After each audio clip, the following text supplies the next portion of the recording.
महात्मा उपासक डॉक्टर सोहनराज तातेड़ पुनरुत्थान और आत्मविज्ञान के बाद अब ला रहे हैं सनातन सत्य, जैसी दृष्टि वैसी सृष्टि, कुदरत, कुदरती रचना एवं कुदरत के कानून से शाश्वत सुख की प्राप्ति। लॉग इन करें www.drsohanrajtated.com, YouTube channel doctor Sohanraj Tated, play store से डाउनलोड करें mobile app doctor Sohanraj Tated.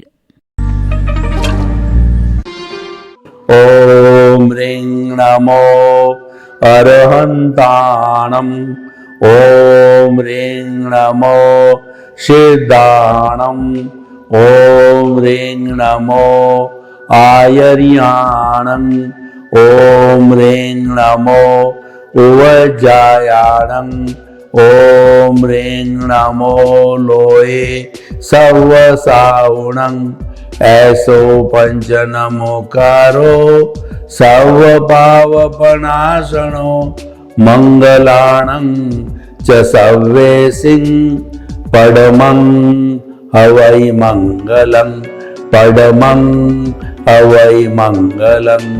ओम नमो भगवते नमो भगवते वासुदेवाय। ओम नमः शिवाय। जय सच्चिदानंद। भाई और बहनों, मातृशक्ति को नमन। आज का बहुत सुंदर विषय, परिवार बच्चे की प्रथम पाठशाला। देखिए, बच्चा जब जन्म लेता है तो सबसे पहले उसकी मां उसकी गुरु होती है। मां बच्चे को हाथ पकड़ करके धीरे धीरे चलना सिखाती है और तुतली तुतली भाषा में बोलना सिखाती है। उसको मदर टंग कहते हैं, क्योंकि सबसे पहले हम मदर टंग सीखते हैं, इसलिए हमारी प्रिय भाषा मदर टंग होती है। जिस प्रदेश के हम रहने वाले हैं, हम जैसे राजस्थान के रहने वाले हैं, तो राजस्थानी भाषा हमारे माता पिता ने हमको सिखाई, तो मदर टंग हमारे को प्रिय है, हमको वो मीठी लगती है, हमको वो भाती है, क्योंकि वो मां सिखाती है। मां बच्चे की प्रथम पाठशाला होती है और मां जो है जो सिखाती है वो जीवन में हमेशा याद रहता है। इसीलिए कहा जाता है कि माता पिता का स्थान ईश्वर भी नहीं ले सकता है, और खास तौर से मां का तो स्थान दुनिया में कोई ले ही नहीं सकता है। और आपने गाड़ियों के पीछे, ट्रकों के पीछे लिखा होगा कि मां का आशीर्वाद, वो बहुत बड़ा आशीर्वाद होता है कि मां बच्चे को 9 महीने पेट में रखती है और उसको सुसंस्कार देती है। जब माता प्रेग्नेंट होती है तब उसको बताया जाता है कि तुम्हारे भीतर नेगेटिव थॉट्स नहीं आने चाहिए और तुम जो आहार ले उसका ध्यान रखना चाहिए, क्योंकि वो केवल माता के लिए नहीं है, उसके भीतर पलने वाले बच्चे के लिए भी है। और माँ जैसा सोचती है, प्रेगनेंसी में उसका असर बच्चों पे आता है। हम एक महाभारत का आपको किस्सा बताते हैं कि जो है अर्जुन की पत्नी सुभद्रा थी, और जो उनकी कोख, सुभद्रा की कोख के अंदर उनका जो है वो बच्चा था। तो उन्होंने, अर्जुन ने जो है सुभद्रा को महाभारत का जो चक्रव्यूह था, उस चक्रव्यूह में घुसने का और आगे बढ़ने का सारा जो है वह पूरा उस बच्चे को बताया। तो उसके बाद के अंदर माँ को नींद आ गई और माँ ने वो बात सुनी नहीं, यानी आधा हिस्सा जो है उसने सुन लिया बच्चे ने। और वह जो है जब महाभारत का युद्ध हुआ तो उनका जो है ये अर्जुन का जो बच्चा है वो उसने जो है वो चक्रव्यूह को भेज तो दिया, लेकिन क्योंकि मां को नींद आ गई थी, वो चक्रव्यूह से बाहर निकलने का रास्ता अभिमन्यु नहीं सीख पाया मां के नींद आने के कारण। तो इसीलिए वहां पे जो है जो उसको अनैतिक रूप से मार दिया गया। देखिए, बच्चा माता के पेट के अंदर चक्रव्यूह भेदन तक सीख सकता है। इसलिए माताओं को जब प्रेग्नेंट होती है तो पूरा ध्यान रखना चाहिए, धार्मिक प्रवृत्ति करनी चाहिए, ताकि कि बच्चा जो है वह अच्छे संस्कारों के साथ में पैदा हो, वो धार्मिक जो है बच्चा बने, अच्छा इंसान बने। तो उसके संस्कार जो है वो उसके भीतर ही देने प्रारंभ हो जाते हैं। और बच्चा जब बाहर आता है तो परिवार उसकी प्रथम पाठशाला हो जाती है। 5 साल का बच्चा जब तक कि स्कूल में भर्ती नहीं होता है तब वो अपने माता से सीखता है, पिता से सीखता है, दादा से सीखता है, दादी से सीखता है, जो भी घर में होते हैं उनसे सीखता है। और बच्चों में कॉपिंग पावर होती है।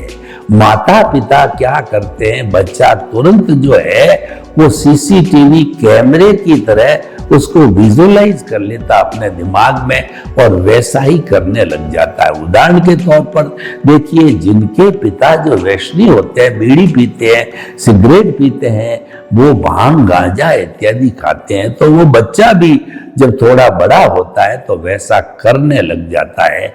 इसीलिए माता पिता को हमेशा ध्यान रखना चाहिए कि अपनी संतान के सामने कोई भी अनैतिक आचरण नहीं करे, क्योंकि उसका सीधा प्रभाव बच्चे के ऊपर पड़ता है। तो बच्चों का पालन पोषण ठीक वैसा ही है जैसे एक माली जो है पौधे को बड़ा करता है, खाद देता है, पानी देता है और ट्री गार्ड लगाता है और उसकी पूरी देखभाल करता है। जब तक कि वो पेड़ है वो अपनी जड़ को गहरी नहीं बिठा देता, ऊपर ऊंचा नहीं आ जाता, तब तक पूरी देख रेख करता है। तो बच्चे को भी ठीक उसी तरह से माँ जो है बच्चे को जो सूखे में सुलाती है और खुद जो है आले में सोती है, बच्चे का पूरा ध्यान रखती है। 3-4 साल के बच्चे को कहीं पर जो है पलंग से नीचे गिर नहीं जाए, और जो है जब वो धीरे धीरे गुडालिया चलता है तब वो किसी चीज को पकड़ नहीं ले, जानवर को नहीं पकड़ ले और अग्नि में हाथ नहीं डाल दे। ऐसा वो है, वो माँ का पूरा जो है ध्यान बच्चे पर रहता है। जो भी माँ काम करती है तो उसका मन है वो बच्चे के ऊपर रहता है, क्योंकि उसकी ड्यूटी है कि बच्चे को कोई तरह की तकलीफ या असुरक्षा नहीं हो जाए। देखिए, बच्चे की परिवार प्रथम पाठशाला बहुत सुंदर तरीके से कहा गया है कि व्यक्ति जो है वो सारा अपने परिवार से सीखता है, तभी से उसका खानदान बनता है। जब बच्चे बच्चियों की शादी की जाती है, सगाई की जाती है, तब खानदान देखा जाता है कि वो किस खानदान का बच्चा है, बच्ची। खानदान का अर्थ ये है कि उसके माता पिता या दादा दादी के जीन्स जो है वो जो है ट्रांसफर होते हैं। बच्चे के अंदर जो उनकी जैसी मेंटेलिटी होती है, जैसी रुचि होती है, उसके जो है वो जीन्स है बच्चे में भी आ जाते हैं। इसी कारण से वो खानदान बनता है। और पहले ये जजमेंट किया जाता था कि ये खानदानी लड़की, ये लानी चाहिए, ये खानदानी लड़का है, अच्छा एंगेजमेंट किया जाना चाहिए। ये खानदान का जो परिचय हुआ करता था। देखिए कि राजा राम को देखिए कि राजा राम जो दशरथ के पुत्र थे तो उनका कितना उच्च सूर्यवंशी खानदान था। तो कैकेयी ने जो है जब वरदान मांग लिए दशरथ से कि जो है राम को 14 साल का वनवास हो और उसकी जगह मेरा बेटा भरत है वो गद्दी पर बैठे, तो राम ने उसको सहर्ष स्वीकार किया। वो वन को चले गए। सुबह उनका जो राज्याभिषेक तिलक होने वाला था, लेकिन रात्रि में ऐसा पासा पलटा कि सवेरे वो जो है वो जंगल के लिए रवाना हो गए, वनवास के लिए। उनके साथ सीता लक्ष्मण वगैरह भी गए, लेकिन भरत भी महान व्यक्तित्व का व्यक्ति था। उन्होंने भी कहा कि भैया का जो राज्य है तो उसकी जगह मैं नहीं बैठ सकता, तो भैया को किसी से मना करके उनके खड़ाऊ को ला कर, खड़ाऊ को राजा रूप में स्थापित करके और 14 साल तक राज्य किया। देख लिए कितना ऊंचा खानदान है। उनको ये संस्कार कहाँ से मिले?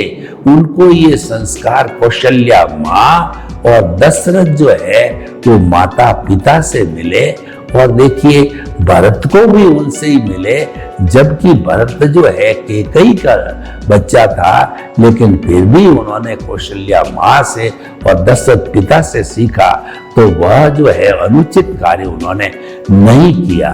तो भाइयों बहनों, हम आपको बताना चाहते हैं कि अच्छा खानदान बनाना चाहते हो, अपने बच्चों को अच्छा बनाना चाहते हो, तो कोई अनैतिक कार्य नहीं करना चाहिए। और देखिए अब मैं एक दूसरा पक्ष भी आपके सामने प्रस्तुत कर रहा हूं कि अच्छा परिवार कैसे बनता है और वो शिक्षा कहाँ से आती है। वो शिक्षा सारी पावर हाउस से आती है। ऐसा कहा गया है कि जो हमारी आत्मा है वो आत्मज्ञान ही सच्चा ज्ञान है, शेष ज्ञान है। क्योंकि हमारे जीवन को नियंत्रण करने वाली जो वस्तु है हमारी आत्मा। मैं आपको कहना चाहता हूं कि दुनिया में सबसे प्रिय वस्तु क्या है?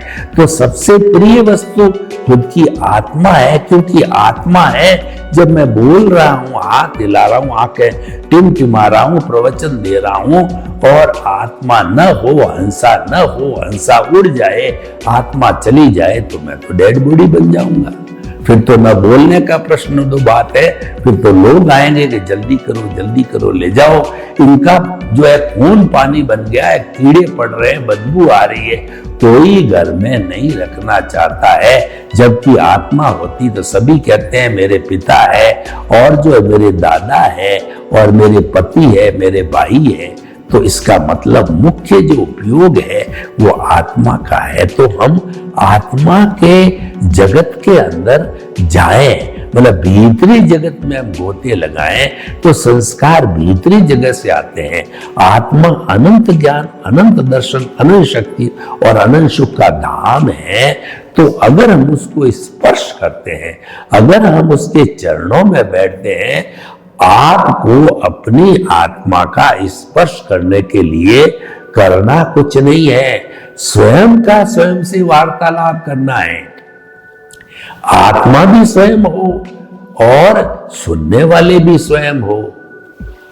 ये तो बेचारा जड़ है जो पिछले जन्म के कर्म के भुगतान के लिए मिला है, और ये तो पराधीन है, ये तो उदय प्रारब्ध के अधीन भोगता रहता है, कभी सुख और दुख। लेकिन जो परमात्मा है जिसकी हम बात कर रहे हैं, जिसको स्वयं होने की बात कर रहे हैं, वो तो बादशाह है, वो तो राजा है, महाराजा है। उस पर कुदरत का कानून लागू नहीं होता है। कुदरत का कानून तो जड़ पे लागू होता है।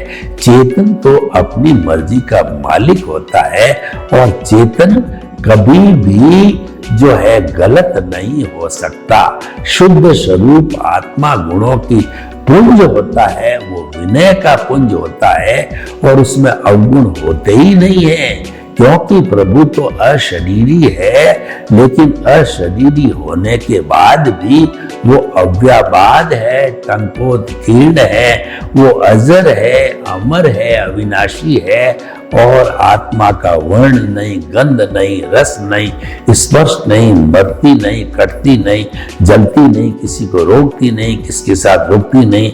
वो तो अजन्मा है, वो तो विशेष है, और वह तो आनंद जिसका लक्षण है, वो सच्चिदानंद है। सत का मतलब अविनाशी है, चित्त का मतलब ज्ञान दर्शन वाला है, और आनंद उसका लक्षण है। यानी कि हरि अनंत, हरि कथा अनंत।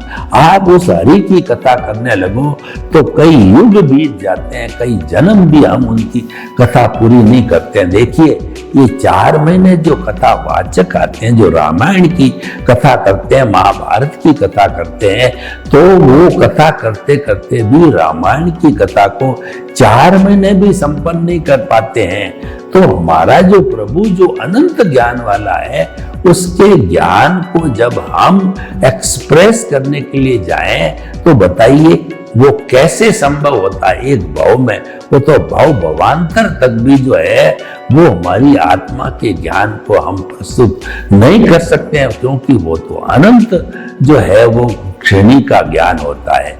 तो भाइयों बहनों, हम आपको बताना चाहते हैं कि परिवार में बच्चों को संस्कार अच्छे देने के लिए आप भीतरी जगत का अर्थ होता है, आप मेडिटेशन कीजिए और उसके बाद के अंदर आप आर्ट ऑफ द विजन में रहिए। यानी कि जो आपका प्रभु है, आपका भगवान है, उसको आप इस दर्शन केंद्र पर या आज्ञा चक्र पर उसकी प्राण प्रतिष्ठा करके प्रभु को विराजमान कर दीजिए। जैसे कि हम जिन बिंब को प्राण प्रतिष्ठा करके विराजमान कर देते हैं, वह तो होता है हमारा जो है वो मंदिर का भगवान। मैं बात कर रहा हूं जिंदे भगवान की, प्रभु की, भगवान की भक्ति की जो हमारे भीतर है, उसको विराजमान कीजिए केंद्र में।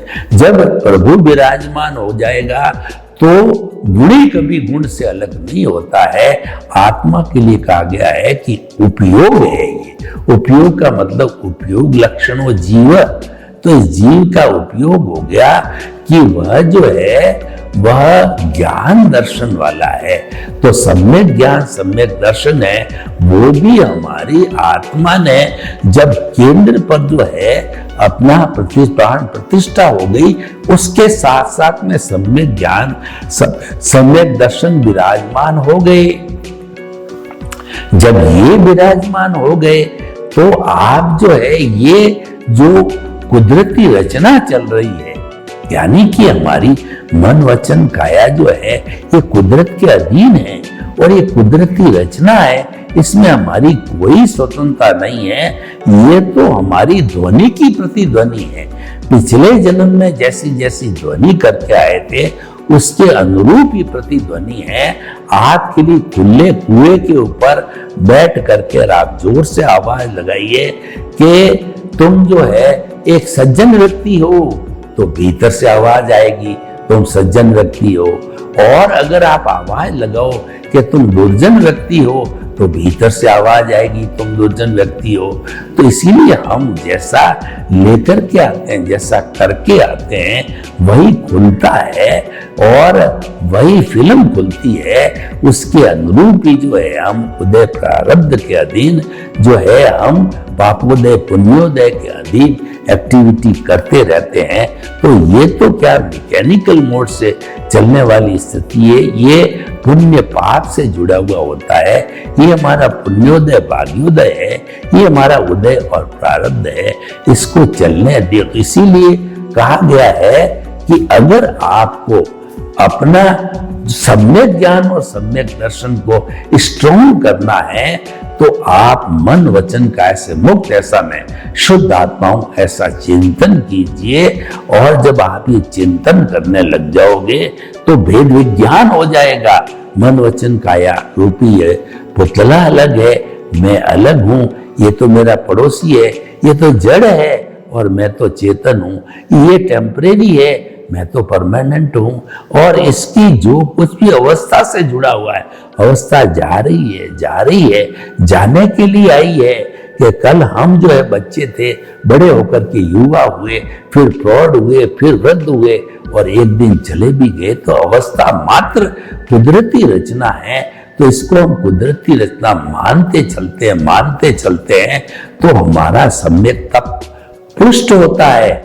सम्यक ज्ञान सम्यक दर्शन हमारे केंद्र में है और सम्यक तप हम जो है ये साधना करते रहते हैं, हमारे व्यवहार पक्ष की साधना, यानी कि व्यवहार पक्ष के अंदर हमने जो कुछ भी घटित हुआ है उसको संभाव से सहन किया तो वो सम्यक तप हो गया, जीवन भर सहन किया तो वो सम्यक तप हो गया।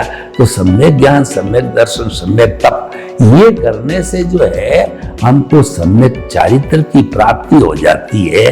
प्राप्ति कब होती है? देखिए, हमारे को जब जो है वो अंतर आत्मा पद पर बिठा दिया जाता है और हमको अच्छे गुरु मिल जाते हैं, सदगुरु मिलकर के वो ये प्रवृत्ति करते हैं, तो प्रवृत्ति करने के साथ के अंदर हम अंतरात्मा बन गए, हम बहिरात्मा से हमारा पद चेंज हो गया और हमारा लक्ष्य बन गया परमात्मा का, यानी परमात्मा तक जाने का, यानी स्वयं भगवान बनने का हमारा लक्ष्य बन गया।